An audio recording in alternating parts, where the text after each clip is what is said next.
네, 안녕하세요. 좋은 밤입니다. 수요일 밤입니다.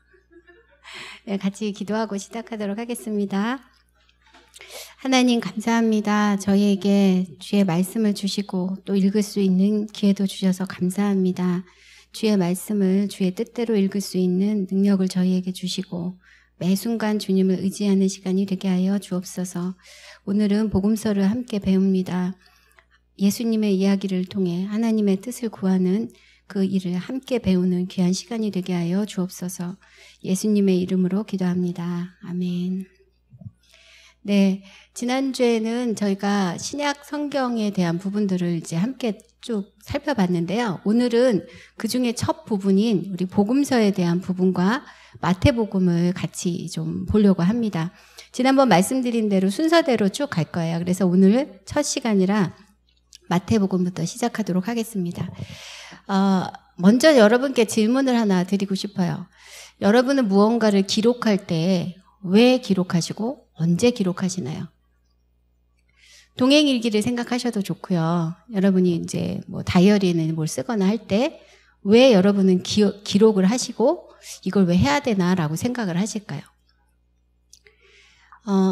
저는 기록을 별로 좋아하는 사람은 아니었어요. 그래서 이렇게 일기, 특히 일기 쓰기는 정말 싫어하는 사람이라 방학 때가 딱 지나면 정말 안 쓰고 내 평생에 이제 일기는 절대 안 쓸 거다 이렇게 생각했던 사람인데 동행일기는 지금 11년째 매일 쓰고 있거든요. 도대체 이 변화가 뭘까라고 생각해 봤더니 일기를 쓸 때 제 일상을 기록하는 거에 대해서는 별로 흥미가 없었던 거예요. 그런데 제 일상에 하나님의 역사 도전이 됐고 그렇게 쓰기 시작하니까 이 쓰는 제 일상이 전혀 지루하지가 않았어요. 그래서 11년째 지금도 쓰고 있고 오늘 밤에 가면 또 쓸 거예요. 복음서를 쓰는 것도 이거와 비슷하지 않을까라는 생각이 듭니다. 제가 동행일기를 쓰는 시간은 이제 밤인데요. 자기 전에. 자고 일어나면 많이 까먹더라고요. 근데 어쩔 수 없이 엊그제 같은 경우는 쓰지 못하고 잤는데 하루가 지나고 나면 생생한 기억들이 다 사라져요. 그래서 가능하면 그날 안에 그걸 좀 잘 기억해 놓으려고 이제 쓰게 되는데요. 복음서라는 그 책이 쓰여지게 된 이유도 이것과 비슷한 상황이었어요. 그 사람들이 예수님에 대한 이야기를 그냥 객관적으로 기록을 남기기 위해서 쓴 것이 아니고 실제로 예수님의 이야기를 통해 자기 이야기를 투영했기 때문에, 다시 말해서 자기의 삶을 통해서 또 예수님의 이야기를 투영했기 때문에 이 복음서라는 책을 기록할 이제 그 도전이 생긴 것이고, 그리고 실제로 엄청나게 많은 복음서가 쓰여졌더라고요. 기록의 목적, 또 왜 기록하느냐의 문제는 사실 동기의 복음서라는 책이 등장한 것은 예수님 AD 한 80년경부터인데요. 각자 자기가 속해 있는 공동체를 위한, 즉 그 공동체의 지체들을 위한 기록들, 예수님의 이야기를 쓰기 시작했어요. 왜냐하면 그때가 되면서 이게 기억이 희미해지기도 하고 증인들이 사라지기도 했기 때문이죠. 우리 성경에는 4개의 복음서가 남아 있습니다. 마태복음, 마가복음, 누가복음, 그리고 요한복음, 이 4가지인데요. 실제로 복음서라고 여러분 이렇게 치시고 검색을 해보시면 무수하게 많은 복음서가 등장을 해요. 그런데 교회에서는 이 4가지만 우리의 성경으로 이제 채택을 한 거죠. 이 4가지 복음서 이외에 다른 복음서들은 위경 또는 외경이라고 부릅니다. 그래서 기독교에서는 위경이라고 부르고요. 그러니까 거짓된 성경이란 뜻이에요. 그런데 외경이라고 말할 때는 우리 바운더리 밖에 있는 책이다라고 말하는 그 외경이란 이름은 천주교에서 쓰는 이름이에요. 그래서 이 복음서의 많은 것들이 우리 기독교에서는 위경이고요. 그리고 천주교에서는 외경이라고 불리고 있어요. 그래서 신앙생활에 참조는 하되 많이 보지는 말아라 하는 게 천주교 입장이고, 실제로 나머지 복음서에 대한 기독교의 입장은 그거는 별로 도움이 안 된다라는 의미라고 볼 수 있어요. 왜냐하면 많은 이 복음서들이 영지주의적인 그런 바탕에서 나왔기 때문이에요. 영지주의란 말은 다음에 또 다시 하게 될 텐데요. 367년에 이 책만이 27권의 책만이 정경입니다라고 이렇게 결정이 됐다고 그랬잖아요. 그 이후에 많은 책들이 이제 폐기 처분하게 됐다고 얘기를 해요. 근데 그 책들을 사랑하는 사람들이 있었거든요. 그래서 그 책들이 폐기되는 것을 막기 위해서 많은 것들을 이제 파묻은 거죠. 근데 그 책이 한 지역에서 1945년에 이제 발견이 됐는데 나그한바드라는 그 문서라고 그래요. 그 동네에서 이제 나온 책이에요. 무수하게 많은 책들이 나왔는데 이 책들이 거의 대부분 영지주의적인, 즉 예수님은 하나님이셨지만 사람은 아니었다라는 입장에서 기록한 그런 복음서들이 무지하게 많이 나왔어요. 근데 이 책들을 교회에서는 정경이 아닌, 그러니까 성도들이 읽지 말아야 될 책으로 규정을 했고 그 책이 폐기되는 것을 싫어했던 사람들이 이제 묻어놨다가 그게 이제 1945년에 발견이 된 거죠. 이렇게 이런 책들도 있고요. 아니면 뭐 유대인의 복음서라고 표현하는 뭐 히브리인의 복음서, 나사렛 복음서 이런 것도 있고요. 그리고 아까 말했던 그런 영지주의적인 복음서에는 도마 복음서라는 게 있어요. 몇 년 전에 엄청나게 막 반향을 일으켰는데 그게 엄청난 비밀의 서적이 아니라 실제로는 교회에서 이 책은 성도들의 신앙생활에 별로 유익하지 않습니다라고 이렇게 잘라냈던, 경계를 세웠던 그런 책이기도 합니다. 이런 책들을 많이 저희가 보게 되는데 주후 80년경부터 정말 우후죽순처럼 쏟아져 나오기 시작했었어요. 그럼 도대체 복음이란 뭐냐라는 부분들을 좀 생각해 봐야 될 것 같아요. 복음이라는 말은 성경에 이제 세 가지로 쓰이고 있는데요. 첫 번째는 바울 서신에 쓰여지는 복음이라는 단어들이 있어요. 그리고 두 번째는 예수님의 그 인생에서, 그러니까 마가복음에서 예수 그리스도의 사역에 대해서 얘기했던 복음이라는 말이 있습니다. 그리고 세 번째는 이런 예수님의 생애를 기록한 책을 복음이라고 말해요. 가스펠이라고 말하는데 이 세 가지가 있습니다. 첫 번째 바울 서신에서 나왔던 예수 그리스도에 관한 좋은 소식이라는 의미에서의 복음은 아주 초기에 성도들에게 전파할 때 썼던 그 제목이에요. 그 내용을 정말 이렇게 뼈 추리듯이 딱 추리면 뭐냐면 십자가의 죽으심과 고난과 십자가의 죽으심 그리고 부활, 요 사건을 복음이라고 얘기를 하고 있어요. 하나님의 복음 또는 그리스도의 복음이라고 얘기를 하는데 이 예수 그리스도를 통해서 하나님이 하셨던 그 구원 사건을 이제 바로 복음이라고 표현을 한 거죠. 그래서 바울 서신에서는 이 의미로서의 복음을 전하고 있습니다. 그런데 이제 복음서에서는 어떤 이야기가 나오기 시작하냐 하면요. 예수께서 전한 기쁜 소식이 복음이다. 이렇게 전하고 있어요.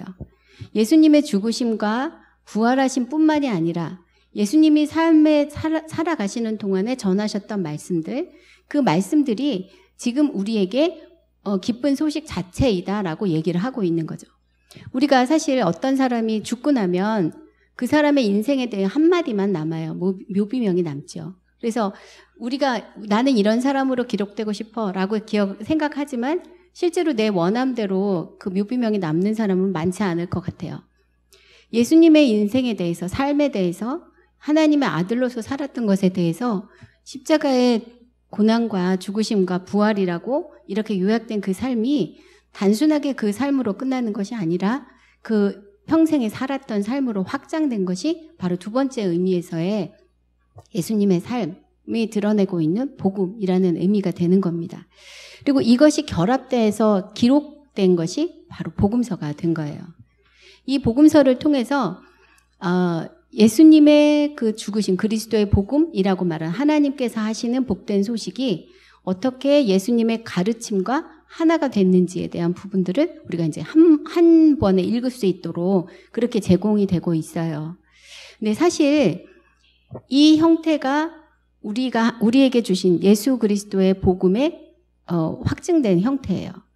많은 사람들이 예수님이 도대체 구체적으로 어떻게 사셨을까, 역사적으로 어떻게 존재하셨을까에 대한 많은 궁금증을 갖고 계시는데 만약에 그게 우리에게 필요했다면 분명히 하나님께서 예수님의 인생, 일대기를 정리한 그 기록을 반드시 우리에게 주셨을 거예요. 그러나 솔직히 말씀드리면 복음서는 굉장히 많이 해석된 이야기입니다. 예수님의 삶이 많이 해석이 되어 있어요. 근데 그 해석된 형태를 우리에게 주신 거예요. 복음서로. 근데 저는 이게 우리가 이해할 수 있는 하나님의 이야기라는 생각이 좀 들더라고요. 세상 사람들이 하나님을 알기 위해서는 설교를 듣는 게 아니라요. 실제로는 예수 그리스도를 마음에 모시고 사는 성도들을 만나봐야 그것을 알게 되잖아요. 전도를 할 때 우리가 원색적인 복음을 전한다고 그 사람들이 돌아오는 것이 아니라 실제로는 예수 그리스도의 복음을 붙잡고 살고 있는 성도들의 모습을 보고 나서야 실제로 하나님의 어떤 분이신지 궁금해지고 또 그 안에 들어오게 되잖아요. 복음서는 바로 그런 형태라는 생각이 듭니다. 예수 그리스도께서 하나님의 아들로 이 땅에 오셔서 살았던 모든 것들을 우리는 다 알 수 없어요. 그러나 흔적들, 슬쩍슬쩍 보았던 예수님의 삶을 통해서 하나님의 아들로 우리에게 주신 그 의미가 무언지를 정말 살짝만 깨달아도 그것이 우리 인생을 바꿀 만한 그 힘이 있다는 것을 복음서가 우리에게 보여주고 있다 생각이 듭니다. 이렇게 복음은 이제 세 가지 의미를 이제 성경에서 볼 수가 있는데요. 그럼 도대체 왜 복음서는 기록되었나? 아까 처음에 잠깐 서두에 말씀드린 것처럼 기록할 수밖에 없는 이유가 있었어요. 왜냐하면 처음에 예수님이 이제 내가 곧 오리라 하고 가셨기 때문에 예수님이 정말 금방 오실 줄 알았거든요. 그런데 이제 주 80년 이 정도 되면 벌써 예수님이 승천하신 지 지금 50년이 지난 거예요. 종말이 계속 지연이 되고 나니까 이제 성도들이 이제 그냥 마냥 기다릴 수만은 없는 상황이 된 거죠. 일상생활을 해나가면서 성도로서 어떻게 예수님을 기다려야 하는지에 대한 그런 어떤 장치가 필요한 때가 됐어요. 그래서 복음서가 기록이 됐고요. 두 번째는 이렇게 기간이 길어지니까 예수님을 실제로 보고 증거했던 많은 사람들이 세상을 떠나기 시작한 거죠. 근데 그분들에게 얘기를 들어야 되는데 들을 수 없는 상황이 되니까 이제 기록하는 이유 중에 하나가 되었어요. 그리고 세 번째는 이제 예수님을 주로 고백하는 공동체가 굉장히 많은 범위에 이렇게 퍼져나가게 됐는데 정말 다양한 세팅에서 다양한 공동체들이 일어났어요. 여러분이 이제 서신서를 읽어보시면 느끼겠지만 고린도 교회의 형편과 갈라디아 교회의 형편이 정말 달라요. 에베소와 그리고 데살로니가 있는 교회의 형편이 정말 다릅니다. 그런 다양한 사람들이 그 다양한 형편에 대한 하나님의 음성, 또 하나님이 어떻게 뭘 원하시는지를 듣기를 원하셨던 거예요. 그런데 이 복음서를 기록한 사람들은 서신의 형태가 아니라 예수님의 이야기를 다시 기술하면서 그들이 직면하고 있는 문제를 해결할 수 있도록 돕는 그런 방법을 택한 거죠. 그래서 서신서냐 복음서냐 어떤 게 더 좋으냐를 우리는 말할 수 없어요. 그러나 지금 이 복음서를 읽었던 공동체에는 서신서가 아니라 그 자체 내에서 우리의 공동체를 위한 예수님의 이야기가 필요했고 그것 때문에 이 사람들이 이 복음서를 기록했다는 거죠. 그래서 그런 의미에서 복음서는 신문 기사나 뭐 어떤 전기가 아니라 설교라고 말할 수 있어요. 설교하실 때 아마 홍 목사님이나 김승혜 목사님이나 뭐 우리 사역자들은 다 설교하실 때는 목적이 있으시죠. 전달하고 싶은 메시지가 있으세요. 그리고 그 메시지를 잘 전달하기 위해서 본문을 이제 충분히 숙지하시고 거기에 맞는 예화도 찾으시고 그리고 시간도 배정하시고 그러면서 그 이야기를 하나님께서 주신 그 메시지를 어떻게 하면 잘 전할까를 고민하시게 되잖아요. 근데 복음서도 그렇다는 거예요. 이 예수님의 이야기를 통해서 우리 공동체가 어떻게 제대로 서야 되는지를 잘 전달하기 위해서는 어떤 자료를 선택해야 되지? 이것을 어떻게 표현해야 되지? 이 부분을 이 저자가 굉장히 고민을 했다는 거죠. 그러니까 예수님 사건은 다 경험한 거예요. 그런데 실제로 이 저자들이 그 예수님을 실제로 경험했는지 아닌지는 알 수가 없어요. 근데 거의 대부분 아니었던 것 같아요. 그런데 그 예수님의 이야기를 여러 가지를 들었을 거 아니에요? 그 이야기 중에 어떤 것을 택해서 어떤 이야기를 어떻게 풀어갈지는 이 저자가 자기가 결정을 했다는 거죠. 성령님의 인도하심하에. 그래서 예수님의 사건은 하나이지만 굉장히 다양한 이야기들이 나오게 됐던 거예요. 그래서 이 복음서 저자는 단순하게 어떤 자료들을 편집한 사람이 아니라 그것을 새로운 이야기로 풀어냈던 작가 또는 저자라고 말할 수가 있는 거죠. 그래서 이 이야기는 자세히 이렇게 쭉 보시면 평행 복문들을 많이 이렇게 만들어내시는데 그 똑같은 이야기를 어째 이렇게 다양한 색깔을 만들어냈을까 싶을 정도로 굉장히 다양한 이야기들을 담고 있어요. 그래서 이 성경을 읽으실 때는 가능하면 한 호흡으로 한 책을 쭉 읽으시기를 권하는 이유가 그렇게 읽어야 그 색깔이 분명하게 보이거든요. 그것을 경험하면 야 똑같은 이야기를 이렇게 다양하게 하는구나 라고 이제 감동을 받으실 수도 있을 것 같아요. 이 책은 그리고 다른 사람들에게 보여주기 위한 게 아니라 처음에는 자기 공동체를 위한 그 책으로 기록이 되었다는 거예요. 내가 이 책을 우리처럼 이렇게 불특정 다수를 위해서 출판하기 위해서 쓴 책이 아니라 지금 뭐 예를 들어서 우리 예수동행교회 지난번 카라 책을 만들 때 그 책은 우리 공동체를 위한 거잖아요. 우리 지체들과 나누기 위해서 특별하게 만든 책이었어요. 이 복음서도 마찬가지라는 거예요. 마태복음 같은 경우는 마태의 공동체에 그 사람들이 처음에는 같이 읽기 위해서 그 이야기를 통해 우리의 문제를 하나님 앞에 내려놓고 그리고 하나님께서 그걸 어떻게 처리하실지를 구하는 책으로서 마태 공동체 안에서만 읽었던 책이라는 거예요. 다른 공동체에 나눌 생각도 없었고 그런 계획도 없었어요. 처음에는. 그런데 이 교회들이 서로 연합하고 교류하기 시작하면서 이 복음서들도 같이 다른 사람들의 손에 넘어가기 시작했다는 거예요. 어떻게 이게 교류가 생겼을까? 지금 바울만 봐도 그렇잖아요. 바울도 많은 지역을 돌아다니면서 복음을 전했고 그곳에 교회를 세웠어요. 그리고 서신서를 써놓고 그 책을 너네도 읽고 다른 교회도 줘서 나눠서 읽어라. 그렇게 말하는 것처럼 그런 교류들이 이제 일어나게 됐고요.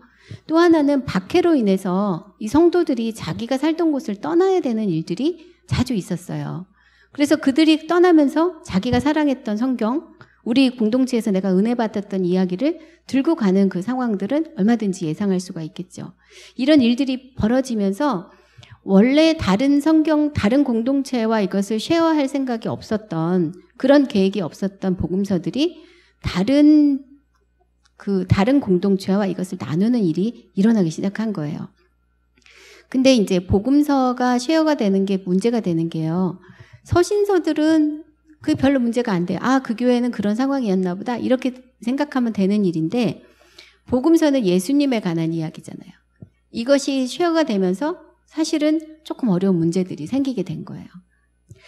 물론 이 성경 이야기에는 굉장히 대부분의 경우는 이렇게 큰 덩어리로서는 유사한 부분이 많이 있습니다. 그런데 이걸 자세히 들어가게 되면 정말 차이점이 많이 있어요.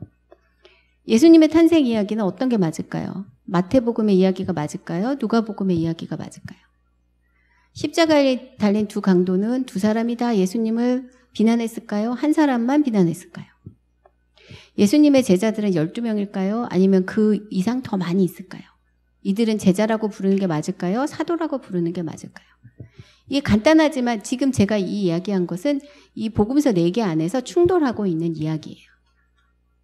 그런데 이것들에 대해서 사실 성도들도 모르지 않았어요. 그래서 이 문제를 해결하려고 굉장히 많이 노력했다는 거죠. 그런데 이 교회의 결정은 이 4개의 복음서를 하나로 만들지 않기로 결정을 한 거예요. 하나하나를 따로따로 그대로 다 인정을 했어요. 그리고 이것에서 더 나아가서 교회는 이 4개의 복음서를 하나의 복음서로 축소시키거나 합치려고 하는 시도를 지속적으로 거부했고 그리고 이것을 이단으로 정죄했어요. 2세기 때 영지주의했던 마르시오는 다른 복음서는 다 틀렸다. 누가복음만 복음서다. 라고 말했고요. 그리고 또 2세기 시리안이었던 타시안이라는 사람은 디아테시론이라고 해서 이 4가지 복음서를 다 섞어서 하나의 복음서를 만들려고 시도했었어요. 근데 그 두 사람 다 교회에서는 이단이라고 정죄했고 그들의 성경을 채택하지 않았어요. 게다가 더 나아가서 이 4가지 복음서를 이렇게 자세히 읽어보면 정말 다른 이 복음서를 우리 신약성서의 맨 앞에다가 딱 배치를 한 거죠. 마태복음, 마가복음, 누가복음, 요한복음 차례로 읽어보시면 어떻게 이렇게 다르지? 라는 생각을 정말 할 수밖에 없도록 정말 과감하게 이 앞에다가 딱 배치를 했어요. 그렇게 한 이유가 뭘까요? 이 모든 이야기가 다 가치가 있다는 그런 고백이에요. 예수님을 경험한 사람들, 그리고 예수님으로 자기의 삶을 다시 한번 세워보려고 했던 사람들의 고백이 어떤 의미가 있든지 어떤 소리를 내든지 그것은 다 가치가 있다. 단 조건이 하나 있어요. 그 기저에 있는 것은 뭐냐면 예수님은 그리스도시다. 예수님은 참 하나님이시고 예수님은 참 인간이시다. 라는 고백이 분명한 그런 성경이라면, 그런 고백이라면 어떤 사람의 고백도 다 가치가 있다. 이것이 교회의 결정이었어요. 이 이야기를 이렇게 생각할 때마다 저는 이제 오케스트라를 생각을 해요. 오케스트라에 정말 다양한 악기들이 들어가잖아요. 그리고 그 사람들이 각자 다른 그런 음을 냅니다. 다른 멜로디를 내기도 해요. 그리고 한 사람 지휘자가 그것을 이렇게 지휘할 때 그 지휘자와 함께 그 음악이 소리들이 이렇게 어우러져서 굉장히 웅장한 그런 심포니를 만드는 것을 우리가 경험을 합니다. 마태복음, 마가복음, 누가복음, 요한복음 이 복음서는 어쩌면 우리에게 하나님께서 하시고 있는 일들이 우리가 생각하는 것 이상으로 얼마나 광대하고 얼마나 놀라운 하나님의 구원의 역사인지를 눈으로 보게 해주는 게 아닌가라는 생각이 들어요. 그 고백을 우리에게 자유롭게 할 수 있도록 하나님이 우리에게 허락하셨고요. 그러나 단 한 가지, 그리스도는 참 하나님이시고 참 인간이시다. 이 고백만 분명하다면 어떤 고백도 내 앞에서는 다 가능하다라고 하나님께서 우리에게 허락하신 것 같다. 그런 생각이 듭니다. 그래서 우리가 진짜 딱 버려야 될 게 뭐냐면 내가 복음을 버리셔야 돼요. 여러분 성경 읽을 때 이렇게 은혜 받아서 주신 거 있죠? 그거 다 모으면 그게 내가 복음이거든요.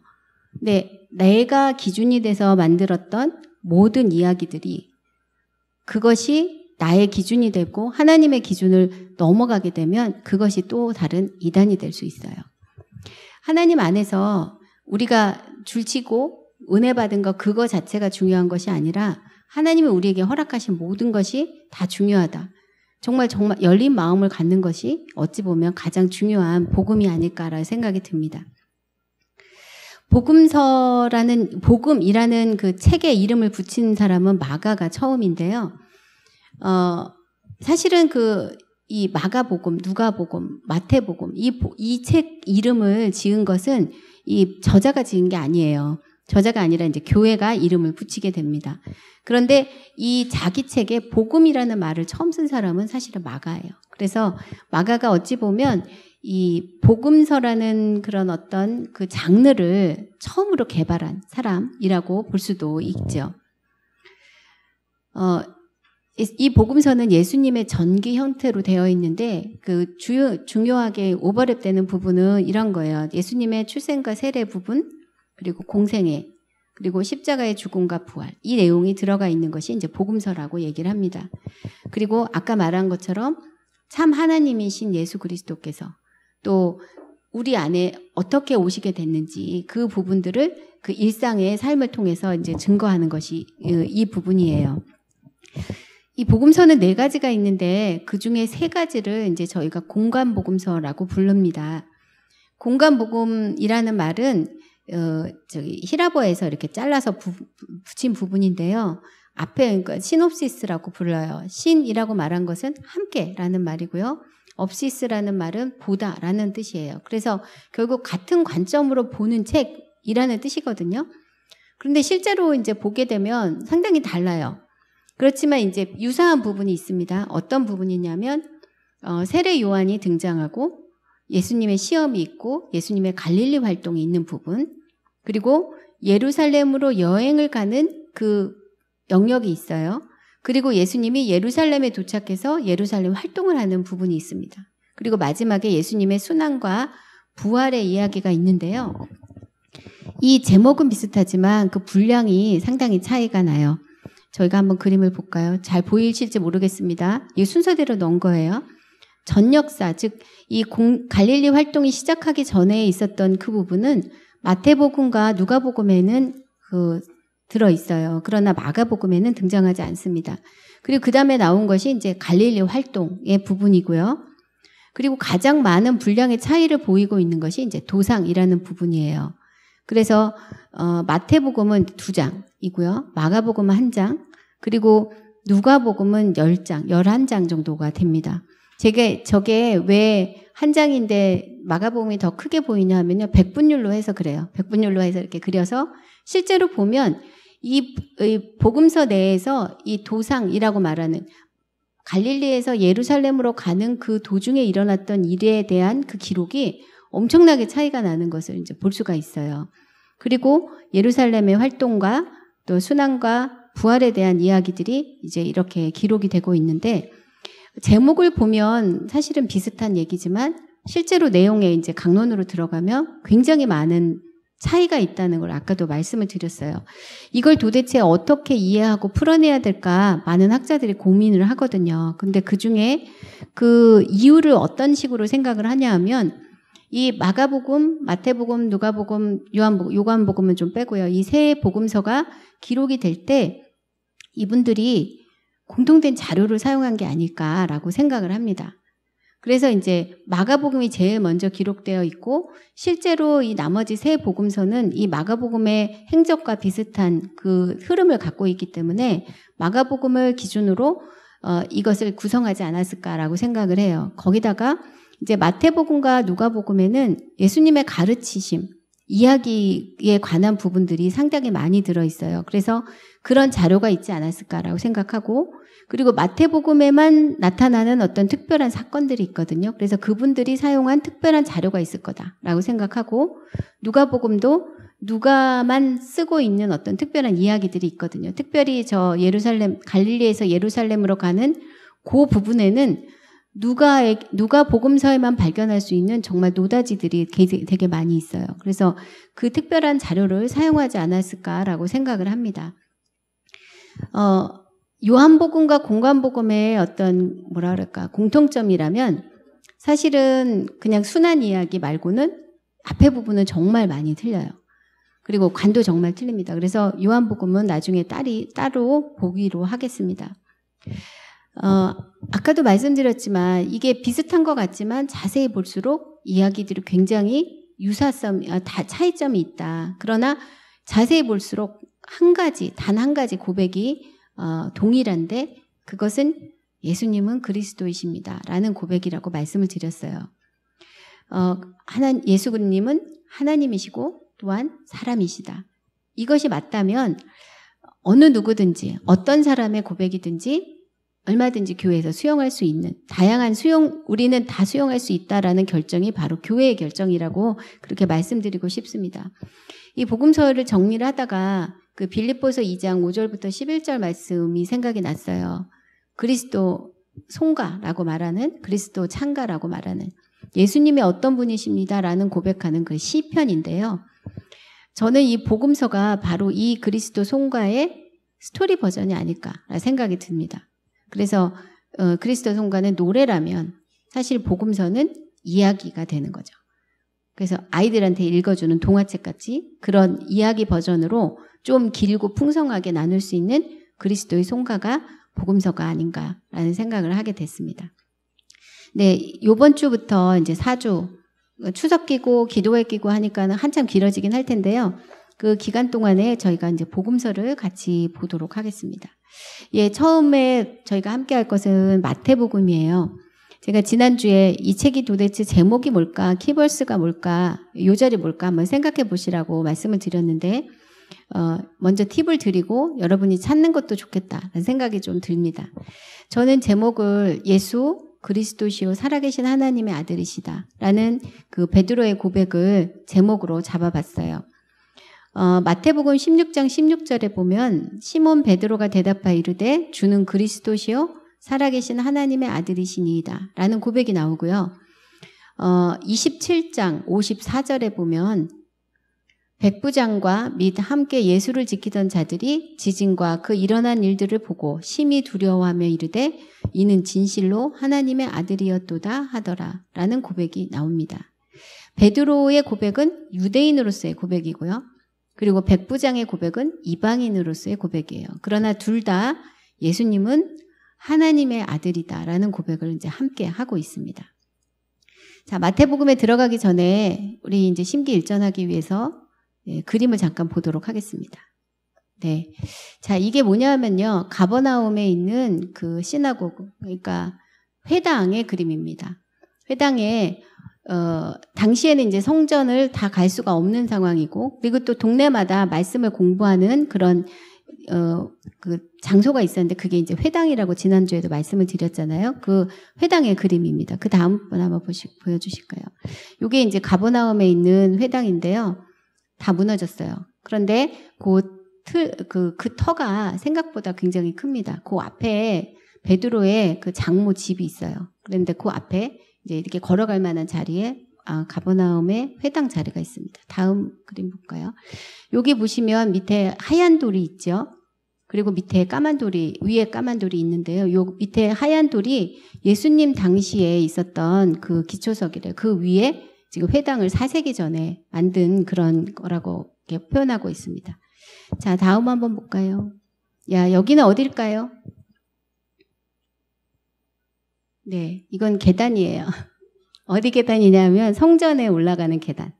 그러니까 성전에 이게 지금 예수님 당시부터 있었던 계단이래요. 그래서 예수님이 이렇게 그래서 이제 저희가 갔을 때 안내를 뭐라고 해주셨냐면 잘 밟아보라고 예수님하고 발자국이 겹칠지도 모른다. 그렇게 얘기하셔서 정말 열심히 부지런히 막 이렇게 다녔던 그런 기억이 있는데 계단이 15개가 있고요. 그럼 시편에 보면 그 120편부터 134편까지가 성전에 올라가는 노래가 있어요. 그래서 올라갈 때마다 이제 하나씩 그걸 노래를 하신다고 하더라고요. 근데 이렇게 쉬어보니까 진짜 15개가 있더라고요. 근데 많이 무너졌는데 아직도 저게 정말 튼튼한 걸 보면 헤롯 대왕이 진짜 엄청난 일을 했구나 이런 생각이 좀 들어요. 자, 다음 그림 볼까요? 이게 지금 잘 안 보이실 텐데 이제 성전을 그림으로 그려놓은 거예요. 이건 박물관에서 찍은 거라 잘 안 보이는데 엄청난 구조물이에요. 정말 엄청난 구조물을 만들었고 이것이 정말 랜드마크가 될 수밖에 없는 상황인 것 같아요.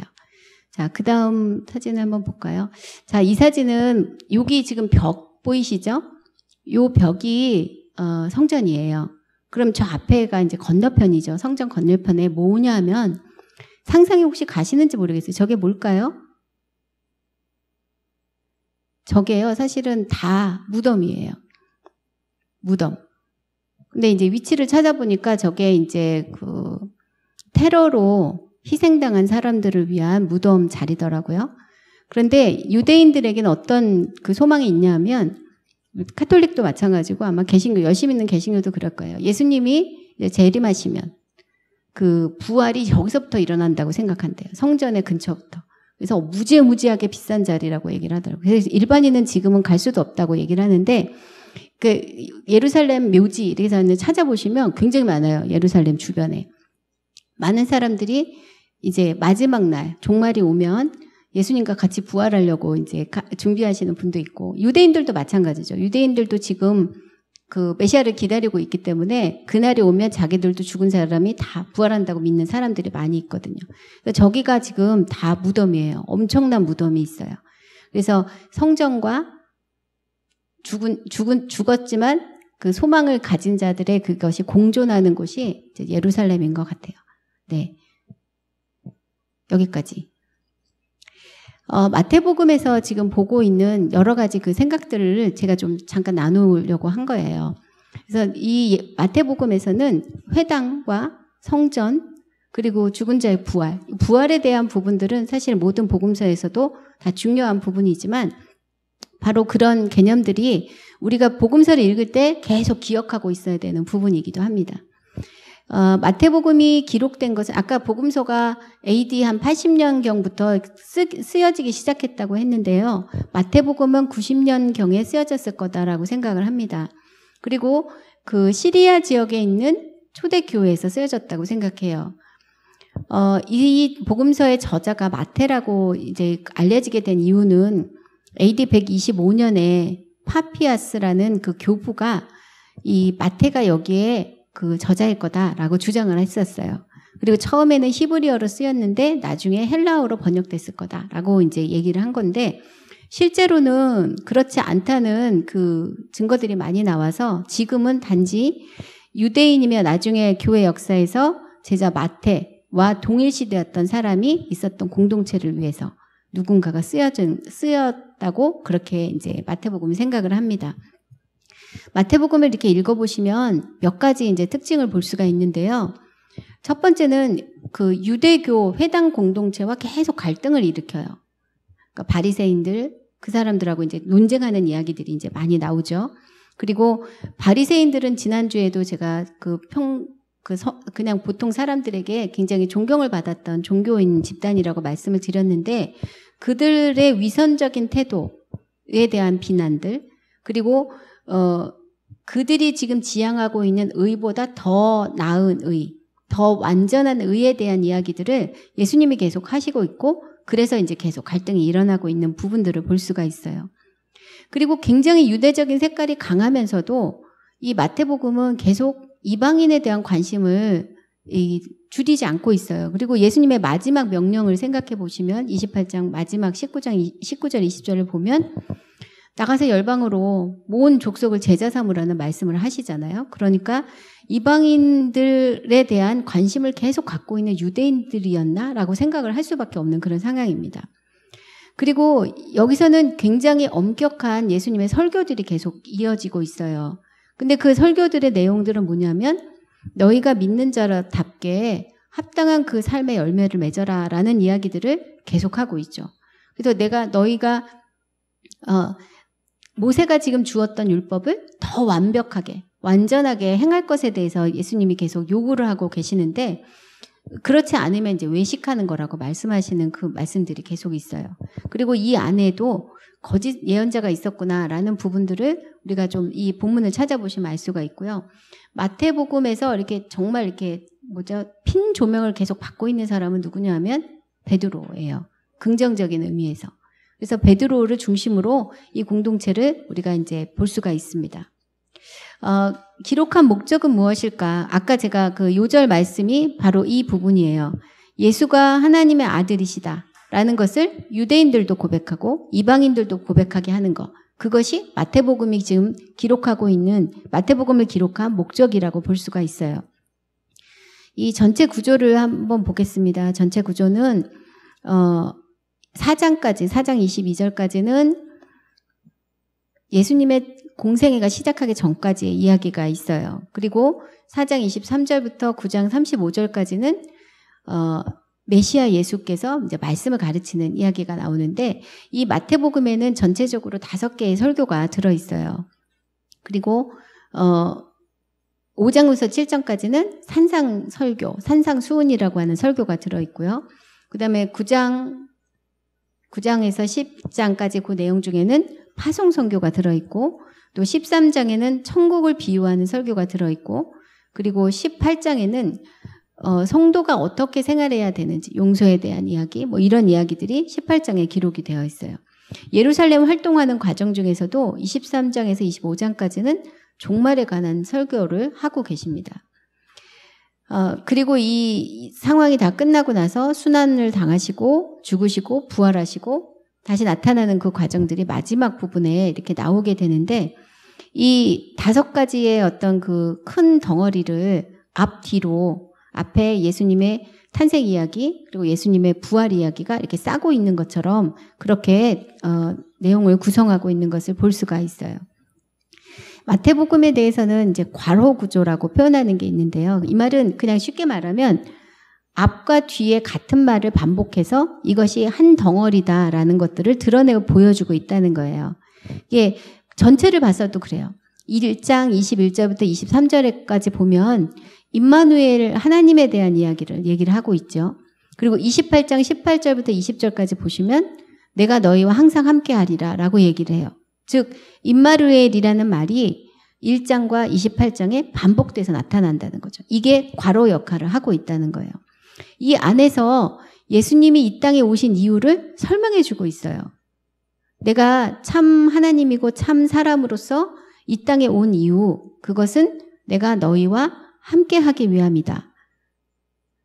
승천해서 간다 할지라도 나는 여전히 너희와 함께할 것이고 너희에게 맡겨준 사명을 잘 감당할 수 있도록 내가 지금 너희와 계속 동행할 거야 라고 얘기하는 게 마태복음의 그 구조 전체가 말하고 있는 내용인 거예요. 만약에 우리가 이 말을 진짜 믿는다면 예수님이 우리와 함께 하신다는 거 그리고 그분이 지금도 살아계셔서 우리 안에 역사하시는 하나님이라는 걸 믿는다면 그 일에 대해서 어떤 사명이 우리에게 주어지든 그 일을 감당할 수 있는 능력이 생기겠죠. 믿음도 정말 생기게 될 겁니다.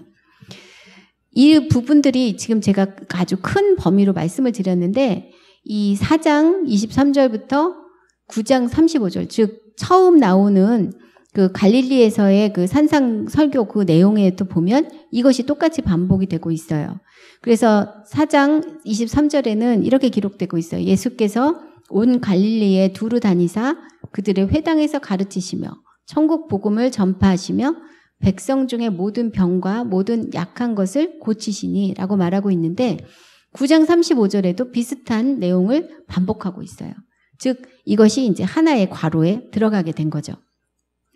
예수님의 갈릴리 사역을 이렇게 세 단어로, 세 동사로 표현하고 있는데요. 하나는 가르치다. 그리고 두 번째는 전파하다. 그리고 세 번째는 고치다. 이 이야기를 예수님의 사역이 이런 거야 라는 것들을 이 괄호 안에서 지금 설명하고 있어요. 그런데 그 내용을 보면, 분량을 보면 가르치는 게 굉장히 많은 분량을 차지하고 있죠. 성경에서는요, 정말 긴 게 최고예요. 길게 썼다는 거는 그게 중요하다는 뜻이에요. 그래서 만약에 어떤 부분이 계속 반복되고 있어서 분량이 엄청 길어졌다. 그럼 그게 되게 중요하다는 거죠. 사도행전에도 보면 바울이 자기의 간증을 3번 반복합니다. 그리고 갈수록 길어져요. 그거는 이게 이 책에서 너무너무 중요하다는 뜻인 거예요. 성경에서 같은 말이 계속되면 이렇게 뺄 것이 아니라 여기에 주목하라고 하는구나 라고 생각하는 게 맞는 부분인 것 같아요. 가르치는 예수님의 이미지는 이 마태복음에서는 너무 중요한 부분이에요. 그리고 또 하나 우리가 마태복음을 생각하면 5개의 큰 설교가 있다고 아까 말씀을 드렸죠. 그래서 산상수훈이 있고 파송설교가 있고 천국비유 설교가 있고 교회의 생활에 대한 설교가 있고 종말에 대한 설교가 있다고 말씀을 드렸는데 이것을 오경적 구조라고 하기도 했어요. 그런데 이 유대인의 입장에서 이 마태복음 한 권 이렇게 짧은 책 안에 5개의 설교가 들어있는 것을 오경과 비교하는 것이 과연 합당한가라는 생각이 좀 들긴 해요. 왜냐하면 오경이라는 그 책은 정말 엄청 묵직한 책이거든요. 그런데 이것을 그냥 오경적 구조라고 하기보다는 출애굽해서 가나안까지 갔던 그 여정을 담았던 오경 안에 하나님께서 그들과 동행하시면서 계속적으로 그들을 가르치시고 말씀해 주신 것, 그것과 비교해서 얘기를 한다면 얼마든지 이해할 수 있는 부분이다라는 생각은 들어요. 그래서 예수님도 이 갈릴리에서 사역을 시작해서 예루살렘에서 십자가를 지시기 전까지 자기들과 함께하는 그 백성들과 다니면서 그들에게 하나님 나라를 전한 것. 그것은 마치 이스라엘 백성들을 처음에 데리고 나와서 시내산에 앉혀놓고 그들에게 율법을 주신 것. 그리고 또 다시 신광야에서 안으로 들어가기 전에, 가나안으로 들어가기 전에 모압 광야에서 다시 한번 그 말씀을 되새김질해 주셨던 것처럼 예수님을 따르는 사람들에게 이 말씀을 통해 너희가 정체성이 뭐냐, 너희의 예수 그리스도와 함께하는 것이 뭐냐를 알려주시는 그런 분위기로 이렇게 본다면 가능한 일일 거다라고 생각이 듭니다. 이 복음서뿐만이 아니라요, 성경을 읽을 때 우리가 정말 힘든 것 중에 하나는 하나님의 말씀과 우리 사이에 시간적, 역사적 갭이 너무 크다는 거예요. 이게 기록된 게 지금 2000년 전인데 우리는 지금 2021년에 지금 이것을 읽고 있어요. 이스라엘 땅 아니면 아까 지금 마태복음은 시리아 땅에서 썼을 거다라고 얘기를 하는데 우리는 지금 한국 땅에서 이 책을 읽고 있잖아요. 그래서 만약에 우리가 이 책을 그냥 읽어서 우리가 바로 이해할 수 있다고 생각하면 진짜 엄청난 착각을 하고 있는 거죠. 그래서 이 책이 원래 기록되어 있는 목적이 뭔지에 대한 부분을 우리가 계속 질문할 필요가 있어요. 그렇게 찾아낼 수 있는 방법 중에 하나는 뭐냐면 이 이야기가 누구에게 말해지고 있냐를 생각해 보는 거예요. 이 말씀을 듣고 있는 자가 누구냐. 만약에 예수님을 따르는 자에게 하고 있다면 그것은 우리가 그 뜻을 제대로 이렇게 파악해서 받아들이면 되겠죠. 그러나 예수님과 대적하는 자들에게 주는 말씀이라면 그것에 대해서 우리가 한 번 더 곱씹어 봐야 될 필요가 있지 않겠어요? 아까 주셨던 설교를 좀 생각해 보면 5장부터 7장까지 산상수훈의 이야기들은 사실 그 전에 예수님이 행하셨던 기적을 보고 예수님을 따라왔던 수많은 무리들이 있었거든요. 그 사람들에게 주는 말씀이었어요. 10장에 전도 여행을 떠나는 제자들에게 주시는 말씀이에요. 10장의 설교는 그럼 벌써 세팅이 틀리죠. 제자들인지 무리인지에 따라서 그 말씀을 우리가 어떻게 받아야 되는지에 대한 생각을 하게 됩니다. 13장 말씀은 예수님을 따르고 있어요. 그리고 많은 무리들은 예수님을 따르고 있지만 이제 예수님을 대적하는 사람들이 나타났어요. 그들에게 주시는 설교인 거예요. 천국에 대한 이야기죠. 그렇다면 그걸 듣는 입장에서는 내가 만약에 예수님과 동행하는 사람이라면 아, 천국은 나에게 주어진 거구나 라고 생각할 수 있겠죠. 그렇지만 예수님과 대적하는 이들에게는 그것은 아무런 의미가 없는 무슨 소리를 하는 거야 라고 생각할 수도 있는 그런 메시지가 될 수도 있다는 거예요. 18장 말씀은 이제 예루살렘에 입성 전까지도 아직 예수님이 16장에서는 베드로가 예수는 그리스도시요 살아계신 하나님의 아들이다 라고 고백은 했지만 그 고백 이후에 이 사람들이 계속 뻘짓을 해요. 예수님이 그리스도시면 고난받고 죽어야 되는 것들을 성경을 말하고 있는데 제자들은 그것을 받아들이지 못하는 상황이거든요. 그런 사람들에게 예수님은 성도로서 어떻게 살아야 하는지에 대한 이야기를 또 하고 계신 거예요. 끝까지 포기하지 않고 가르치시는 예수님을 볼 수도 있는 거죠. 이제 23장에서 25장까지는 종말에 대한 설교예요. 그런데 이 종말에 대한 설교를 듣는 이 회중은 누구냐면 예수님을 환영했던 사람들이에요. 그러나 이제 결국 이들은 예수님을 반역하고 예수님을 버리고 십자가에 못 박는 회중이 됐죠. 이 말씀을 누가 듣느냐를 좀 생각해 보면 이 말씀을 우리에게 어떻게 적용할까라는 부분들을 좀 생각해 볼 수 있게 됩니다.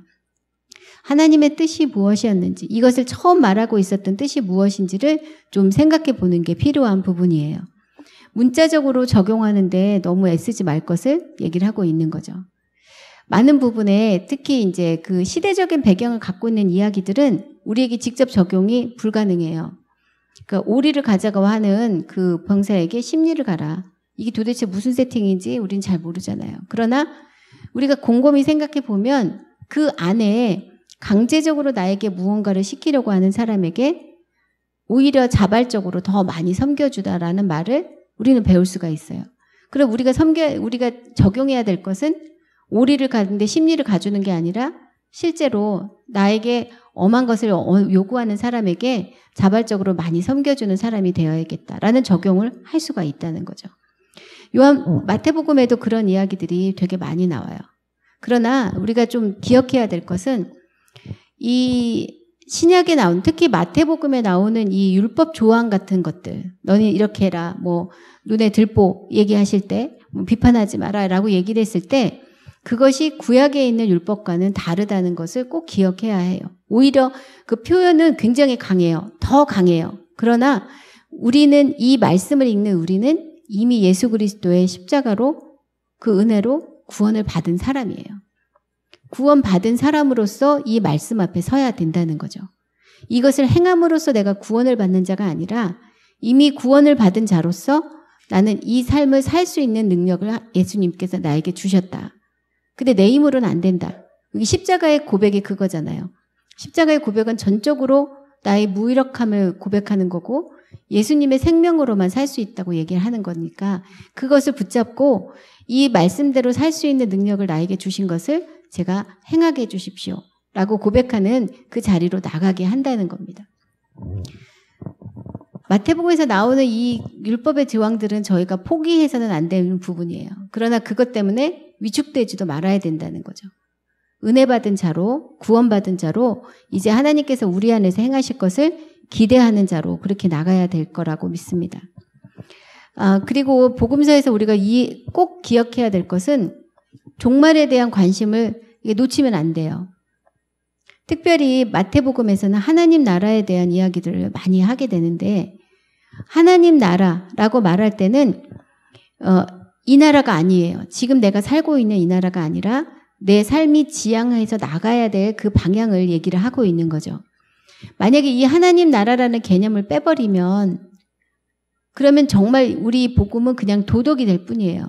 그리고 그것은 우리에게 충분한 동력이 되지 않아요. 마치 제가 처음에 동행일기 쓰기 전에 일기 쓰기 싫어했다고 말씀을 드렸는데 그것과 마찬가지인 거예요. 내 삶에 하나님께서 뭔가 하실 일, 하나님의 사명, 그 하나님의 나라라는 개념을 빼버리면 내 삶을 기록하는 거, 내가 매일 성실하게 사는 게 무슨 의미가 있겠어요? 정말 영원한 의미는 없는 거죠. 그래서 이 복음서를 읽을 때마다 우리가 항상 기억해야 될 것은 하나님 나라에 대한 정말 강렬한 그 소망이 있는가 없는가. 그것이 있어야 이 말씀이 제대로 이해되고 그것 안에 우리를 온전히 세워놓을 수 있게 됩니다. 이 하나님 나라는 우리가 나가야 될 초점을 얘기를 하고 있어요. 그렇다면 또 하나는 뭐냐면 우리가 아까 이미와 아직에 대한 그 종말적인 얘기를 지난주에 말씀을 드렸는데 이미 시작된 그러나 아직 완성되지 않은 이것은 어찌 보면 굉장한 큰 긴장감을 우리에게 유발시켜요. 이 땅에 살고 있지만 하나님 나라의 백성이에요. 어떤 결정을 할 때 세상은 이렇게 결정하지만 하나님 나라 백성은 저렇게 결정한다.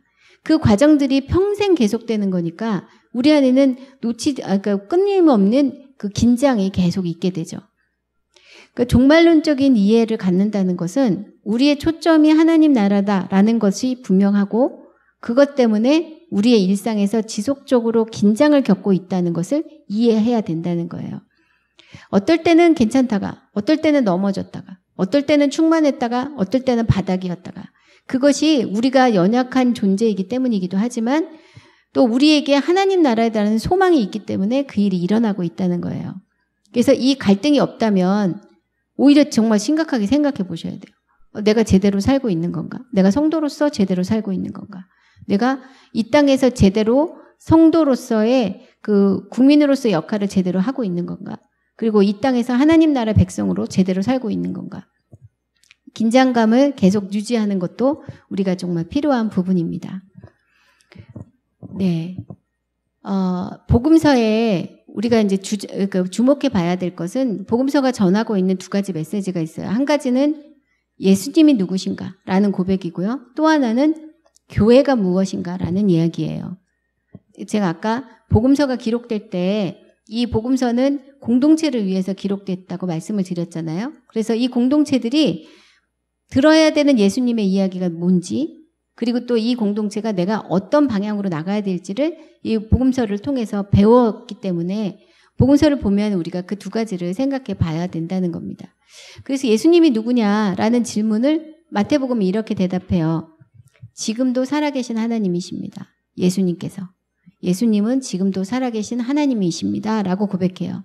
참 하나님이신 참 인간이셨던 예수님을 고백하는 게 첫 번째. 두 번째는 임마누엘의 하나님이십니다. 라고 고백합니다. 내 삶에 개입하시는 하나님.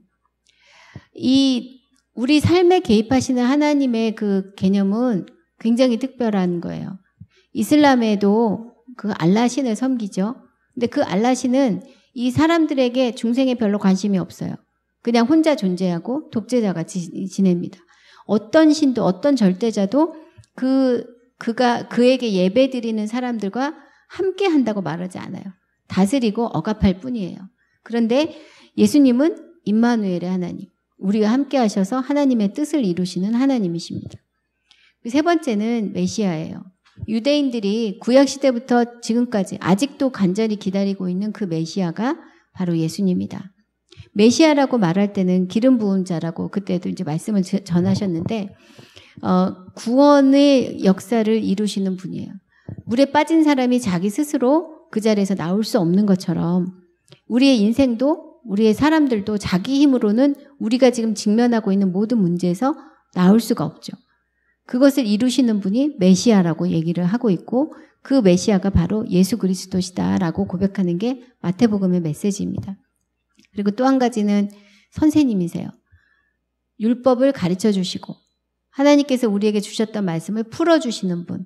그래서 우리가 어떻게 살아야 하는지 그 방향을 가르쳐 주시는 분이 바로 예수 그리스도시다 말하고 있습니다. 그렇다면 교회, 즉 제자들에게는 무엇을 요구하고 계실까요? 사실 마태복음은 교회에 대해서 굉장히 현실적인 생각을 하고 있어요. 엄청 거룩한 공동체다 이렇게 생각 안 합니다. 거룩한 공동체인데 그 안에 가라지가 섞여 있다라고 얘기를 해요. 진짜와 가짜가 섞여 있는 공동체가 교회다라고 생각하는 게 바로 마태복음이에요. 그래서 진짜인지 가짜인지를 알아보는 게 필요하겠죠. 그래서 가르쳐 주시는 게, 또 성도들에게 요구하는 게 첫 번째가 너희가 믿는 대로 살아라 라고 얘기를 하시는 거예요. 사랑을 실천해라. 예수님이 가르쳐 주신 율법대로 살아라. 근데 그거 너희 힘으로 안 되니까 예수님과 함께 해라 라고 얘기를 하는 겁니다. 만약에 우리 힘으로 할 수 있다면 우리는 아직도 구약 시대에 살고 있어요. 구약의 율법 안에 지금 살고 있는 거예요. 근데 실제로 구약도 읽어보시면 우리 힘으로 못한다 얘기를 하세요. 예수님이 하나님께서 우리를 도와주신다고 얘기를 하시거든요. 그래서 믿는 대로 살아라 하는, 믿는 대로 사는 공동체가 이제 교회라고 얘기를 하고 있고, 마태복음은 특히 그 선교에 대해서 마음을 닫지 않았어요. 공동체 안에서 나의 유익을 나만 누리는 것이 아니라 다른 사람에게 전하는 것 적극적으로 행하라 라고 말하는 게 마태의 그런 공동체예요. 유대교 공동체가 이 2세기 쪽으로 이렇게 넘어가면서 굉장히 폐쇄적인 그런 공동체가 되어갔는데, 이 일에 대해서 이 기독교, 초대 기독교는 굉장히 개방적인 그런 태도를 보이고 있고, 그 일에 대해서 마태는 굉장히 적극적이었다는 것을 볼 수가 있어요. 그리고 세 번째는 이 제자들에게, 교회들에게 베드로의 신앙 고백, 백부장의 그 신앙 고백을 요구합니다. 이것은 모든 믿는 성도들의 고백이어야 된다고 얘기를 하고 있어요. 샘플이에요. 주는 그리스도시요 살아계신 하나님의 아들입니다 라는 이 고백이 있어야 그가 진짜 성도고 진짜 교회다라고 얘기를 합니다. 근데 저는 이 말씀을 이렇게 쭉 읽고 묵상하면서 하나님이 우리 성도들에게 얼마나 긍정하고 계신가라는 생각을 하게 되었어요. 하나님이 우리를 얼마나 좋게 보시는가를 생각하게 됐다는 거예요. 저는 이 마지막 문제 이렇게 썼어요. 너희는 좋은 나무니 좋은 열매를 맺어라. 너희가 내 안에 젖붙임을 이미 받아서 좋은 나무가 됐어. 그러니 이제 열매로 네가 좋은 나무인 것을 증명해 라고 얘기해 주시는 게 이 마태복음이라는 생각이 들었어요. 내가 막 수고하고 애써서 만드는 열매가 아니고요. 이미 만들 수 있는 존재가 되었다고 얘기해 주시는 게 마태복음이죠. 솔직히 산상수훈을 이렇게 읽어보면 숨이 탁 막혀요. 이걸 도대체 어떻게 할 수 있을까? 만약에 우리가 해야 된다면 우리에겐 소망이 없어요. 그러나 우리 안에 계신 예수님께서 이 일을 행하신다 한다면 우리는 얼마든지 긍정이 될 수가 있겠죠. 그렇게 존재가 바뀐 자로서의 메시지로 이 신약성경의 처음을 시작하고 있습니다. 마태복음. 그리고 그 좋은 열매, 좋은 나무로서 이제 앞으로의 일들을 우리가 하나씩 찾아가 보자라고 우리를 초대하고 있다고 생각이 듭니다. 네, 이게 딱딱한 얘기이기 때문에 저도 막 많이 고민이 돼요. 어떻게 좀 재밌게 할 수 있는 방법이 없을까 고민이 엄청 됩니다. 다음 시간엔 그렇게 될 수 있기를 소망합니다. 네, 우리가 같이 기도했으면 좋겠습니다. 아까 말씀드린 대로 교회에게 마태복음이 지금 요청하고 있는 것은 너희가 믿는 대로 살아라, 배운 대로 살아라 하는 부분입니다. 그러나 너희의 힘이 아닌 예수님의 능력으로 함께 그렇게 살아보자 라고 초대하고 있고요. 우리가 누리는 축복을 다른 이들과도 함께 나누라 라고 얘기를 하고 있어요. 우리의 그 고백이 항상 예수님은 그리스도시고 살아계신 하나님의 아들입니다 라고 고백하라고 말씀하고 계십니다. 우리 교회가 또 우리 자신이 이런 고백으로 충만할 수 있도록 같이 기도합시다. 그리고 우리 나눔방 교회가 정말 하나님의 말씀 앞에서 온전하게 교회로 인정받고 세워지는 좋은 나무로, 좋은 열매로 좋은 나무임을 증명하는 그런 교회가 되도록, 지체들이 되도록 우리 그렇게 기도했으면 좋겠습니다. 자, 잠깐 묵상하시고 제가 마무리 기도하겠습니다.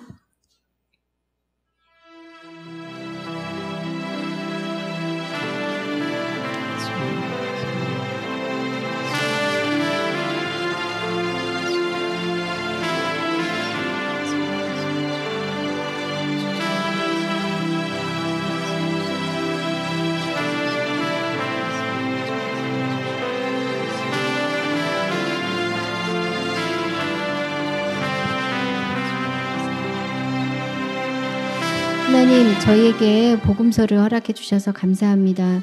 예수 그리스도의 삶과 죽으심과 부활하심, 그리고 영원히 우리와 함께 하시는 함께 하심을 주님 저희가 묵상하며 또 그 말씀을 읽으며 저희 삶 속에 면면히 주님이 함께 하시는 것을 항상 기억하며 감사하기를 원합니다.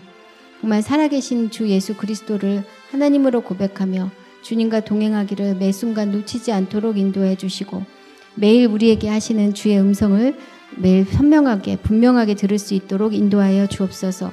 좋은 소식을 우리만 가지고 있는 자가 아니라 다른 이들에게도 적극적으로 전하게 하시고 그들과 함께 천국의 소망을 함께 나눌 수 있도록 인도하여 주옵소서. 감사드리며 예수님의 이름으로 기도합니다. 아멘.